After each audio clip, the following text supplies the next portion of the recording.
I finished reading Jennie Wade of Gettysburg, The Complete Story of the Only Civilian Killed During the Battle of Gettysburg by Cindy L. Small, and here's my book review.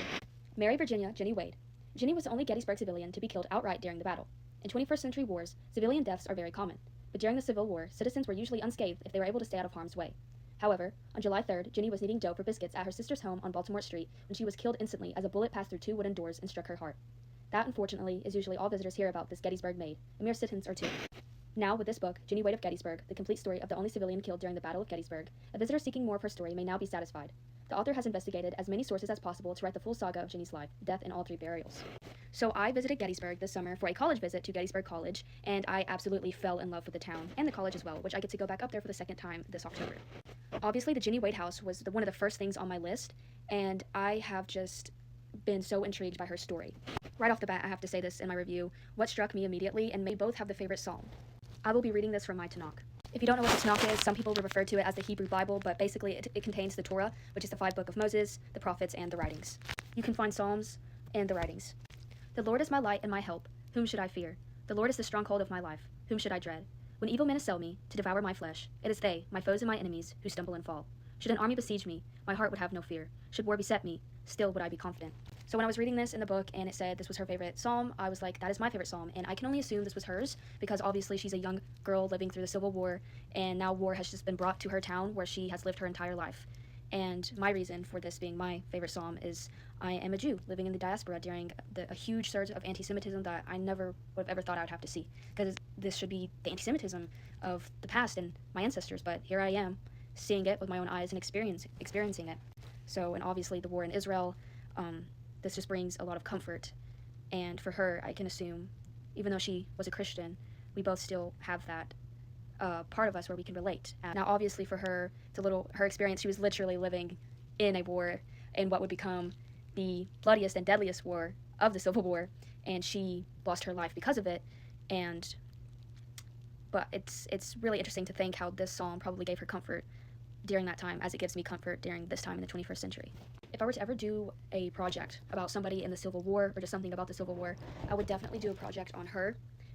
For one, the familiarity in age, and on a religious and spiritual level, I feel like I can kind of see, I can relate to her a little bit with that. You know, I'm Jewish, she's Christian, but that doesn't even matter. I think everybody should give this a read, especially if you're into the Civil War. And if you ever get the chance to visit Gettysburg, oh, it's such a beautiful place. I got to run around in the battlefields and everything, and the energy. I also want to talk about this. Hold on. So in my own personal book that I write down reviews with, I try to make it lengthy, just like a paragraph of my thoughts, sometimes more. With hers, it almost went on to the next page. Maybe I'll read the full thing. It's not a very detailed one, and it's not the best writing that I've ever had. It's just kind of, I immediately write down my thoughts after I read, so it's like a raw thoughts. So if it doesn't sound good, it's because I immediately wrote it after I was done, and I want to get everything I want to say out in the spur of the moment, because it's exactly how I'm feeling. I keep finding myself thinking about how Jennie and I are pretty much the same age. Her life was tragically cut short. I get to visit Gettysburg, Pennsylvania again for the second time in mid-October for another college visit to Gettysburg College. Only time separates the people of today from the people of the past. The energy in Gettysburg is very much real. I'm so drawn to that place, where a horrific battle took place decades and decades ago. I wonder what I would have done in the Civil War being a 17-year-old Southern girl. And I'm going to skip this part of what I said, and then I said, may Jennie Wade's memory be a blessing. She bravely died for this country and died helping Union soldiers. It's comforting to know she did not die in vain, as the Union would later go on to win the war. Jennie and I also had the same favorite psalm, which made me view her even more as a regular girl, which I've already read that all to you. And then I wrote basically the same thing as I said before, as I've already mentioned in this review. I can only assume this psalm gave her great comfort due to the Civil War, just as this psalm gives me great comfort as a Jew living through a huge surge in anti-Semitism. And she will probably, I hope I can go on.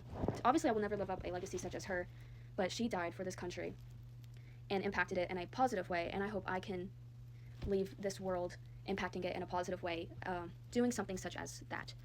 Just helping the citizens and helping people. Just die knowing that I did help people and I left a positive impact on many people.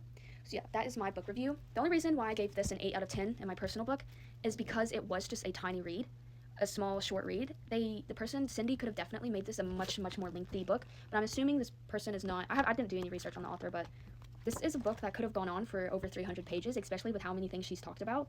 It almost feels like a college project to me. But yeah, I would say read this, go to Gettysburg, visit her grave. I visited her grave. So very beautiful. I'll provide pictures of all of this in my visit to Gettysburg. But yeah,